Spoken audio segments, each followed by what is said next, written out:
తెలంగాణలో బీసీలకు 42% రిజర్వేషన్ కావాలంటూ ఈరోజు మహాధరణ కార్యక్రమం జరిగింది ఇందిరా పార్క్ దగ్గర సిపిఎం ఆధ్వర్యంలో. ఇప్పుడు మనతో పాటు జాన్ వెస్లీ గారు ఉన్నారు.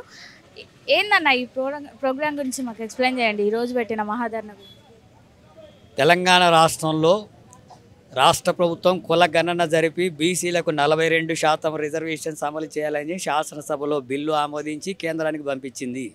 కానీ కేంద్రం కాలయాపన చేస్తూ ఆ రిజర్వేషన్ల అమలుకు అనుమతి ఇవ్వడం లేదు, పార్లమెంట్లో చట్టం చేయడం లేదు. అట్లాగే రాష్ట్ర ప్రభుత్వమే ఆర్డినెన్స్ తీసుకొచ్చి అమలు చేయాలని చెప్పి ఆర్డినెన్స్ తెస్తే గవర్నర్కు పంపిస్తే గవర్నర్ ఆమోదించకుండా ఆయన కూడా కేంద్రానికి పంపించాడు. అంటే ఇక్కడ రాష్ట్ర ప్రభుత్వాన్ని అమలు చేసుకొనివ్వరు, కేంద్రంలోనేమో దానికి అనుకూలంగా చట్టం తీసుకురారు.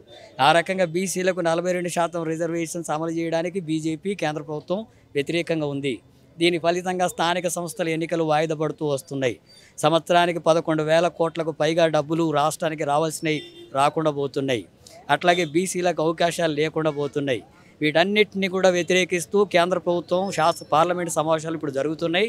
ఈ పార్లమెంటు సమావేశాల్లోనే 42% రిజర్వేషన్ల అమలు కోసం పార్లమెంట్లో చట్టం తీసుకురావాలని చెప్పి బీజేపీని కేంద్ర ప్రభుత్వాన్ని డిమాండ్ చేస్తూ ఈరోజు సిపిఎం ఆధ్వర్యంలో ఇందిరా పార్క్ దగ్గర ధర్నా నిర్వహిస్తున్నాం.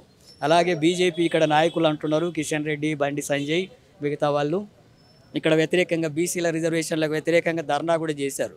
ముస్లింలను కూడా ఇందులో కలిపారు కాబట్టి మేము వ్యతిరేకిస్తున్నాం అంటున్నారు. మతం ఆధారంగా రిజర్వేషన్స్ ఉండకూడదు అంటున్నారు.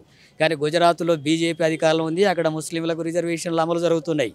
ఉత్తరప్రదేశ్లో అమలు జరుగుతున్నాయి, రాజస్థాన్లో అమలు జరుగుతున్నాయి. ఇవన్నీ కూడా బీజేపీ రాష్ట్రాలే, పాలిస్తున్న రాష్ట్రాలే. అక్కడ అమలు జరుగుతుంది, తెలంగాణలో మాత్రం వ్యతిరేకంగా మాట్లాడుతుంది. మతం ఆధారంగా రిజర్వేషన్లు ఉండకూడదు అనుకుంటే, ఇస్లాం మతం స్వీకరించారు కాబట్టి ముస్లింలకు రిజర్వేషన్లు వద్దనుకుంటే, హిందూ మతం ఉంది కాబట్టి బీసీలకు వ్యతిరేకంగా ఉంటారా రిజర్వేషన్లు? ఇంకో మతం స్వీకరిస్తే రిజర్వేషన్లకు వ్యతిరేకమా? మతం ఆధారంగా ఉన్నప్పుడు ఏ మతం స్వీకరించినా రిజర్వేషన్లు ఉండకూడదు.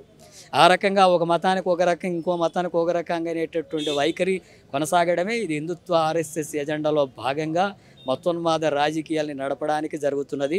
ఇది మనువాదాన్ని కొనసాగించేటటువంటి వైఖరి. రాజ్యాంగానికి వ్యతిరేకంగా మనువాదానికి అనుకూలం. మనువాదంలో భాగం అంటే ఎస్సీ, ఎస్టీ, బీసీ, మైనార్టీలకు, మహిళలకు చదువు ఉండకూడదు, అట్లాగే ఉద్యోగ అవకాశాలు ఉండకూడదు, వాళ్ళు ప్రజాప్రతినిధులకు ఉండకూడదు అనేటటువంటి వైఖరి దాన్ని. ఆ వైఖరినే బీజేపీ ముందుకు తెస్తుంది. మేము వ్యతిరేకిస్తున్నాం. ఖచ్చితంగా ఇక్కడ మా ముస్లింలు రిజర్వేషన్స్ పొందుతున్న వాళ్ళు ఏం పని చేసుకొని బతుకుతున్నారు అనేది కూడా చూడాలి.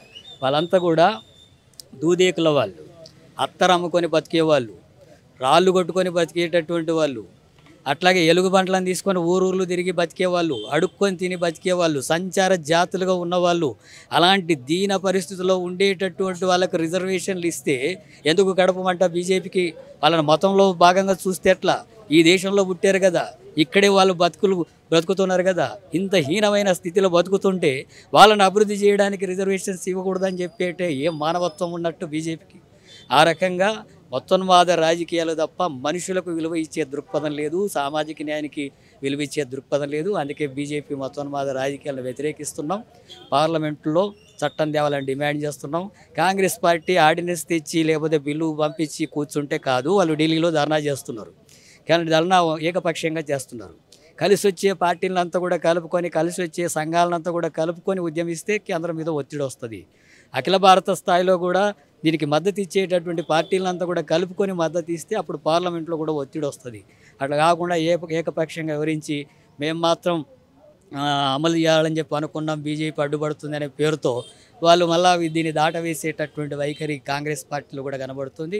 అది నిజంగా సాధించాలంటే ఐక్య ఉద్యమాలు జరగాలి, అఖిల పక్షం ద్వారా జరగాలి. ఆ పద్ధతిలో ముఖ్యమంత్రి రేవంత్ రెడ్డి ఇప్పటికైనా చొరవ తీసుకొని చేస్తే సిపిఎం పార్టీ పూర్తిగా మద్దతు ఇస్తుంది.